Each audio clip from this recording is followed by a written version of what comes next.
વિકાસના દાવા વચ્ચે વરવી હકીકત. નસવાડીના કુપ્પા ગામે રસ્તામાં જ સગર્ભાની પ્રસૂતિ. અધૂરા રસ્તા કારણે 108 એમ્બ્યુલન્સ ગામ સુધી ન પહોંચી શકી. 1 કિલોમીટર જોડીમાં લઈ જતા રસ્તામાં જ જન્મ્યો બાળક. એક તરફ સરકાર દ્વારા ગ્રામ વિકાસના મોટા દાવા કરવામાં આવી રહ્યા છે. પાક્કા રસ્તા, આરોગ્ય સુવિધાઓ અને સ્વચ્છ પાણી જેવી મૂળભૂત જરૂરિયાતો પૂરી કરવાની વાતો કરવામાં આવે છે. પરંતુ જમીન સ્તરે હકીકત કંઈક અલગ જ ચિત્ર રજૂ કરે છે. નસવાડી તાલુકાના કુપ્પા ગામમાં બનેલી ઘટના તંત્રની કામગીરી પર ગંભીર પ્રશ્નો ઊભા કરે છે. કુપ્પા ગામમાં એક સગર્ભા મહિલાને અચાનક પ્રસૂતિ પીડા ઉપડતા પરિવારજનોએ તરત જ 108 એમ્બ્યુલન્સને જાણ કરી હતી.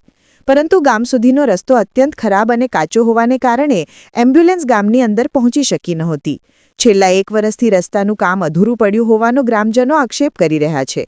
પરિસ્થિતિની ગંભીરતા સમજી ગામલોકોએ માનવતા દાખવી સગર્ભા મહિલાને જોડીમાં ઉચકીને અંદાજે 1 કિલોમીટર સુધી પથરાળ અને ધોળિયા રસ્તે લઈ જવાની ફરજ પડી. કમનસીબે એમ્બ્યુલન્સ સુધી પહોંચે તે પહેલાં જ ભરરાત્રે રસ્તા પર જ મહિલાએ બાળકને જન્મ આપ્યો. આ ઘટનાએ તંત્રની બેદરકારી અને કોન્ટ્રાક્ટરોની ઢીલાશને ઉઘાડી મૂકી છે.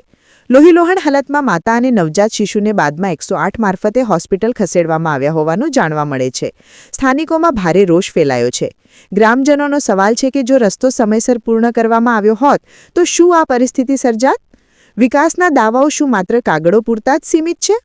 આ ઘટના બાદ હવે નજર તંત્ર પર છે. શું જવાબદાર અધિકારીઓ અને એજન્સીઓ સામે પગલાં લેવાશે કે પછી ફરી કોઈ મોટી દુર્ઘટનાની રાહ જોવામાં આવશે? રિપોર્ટ ચિરાગ ગુપ્તા, નસવાડી, છોટાઉદેપુર.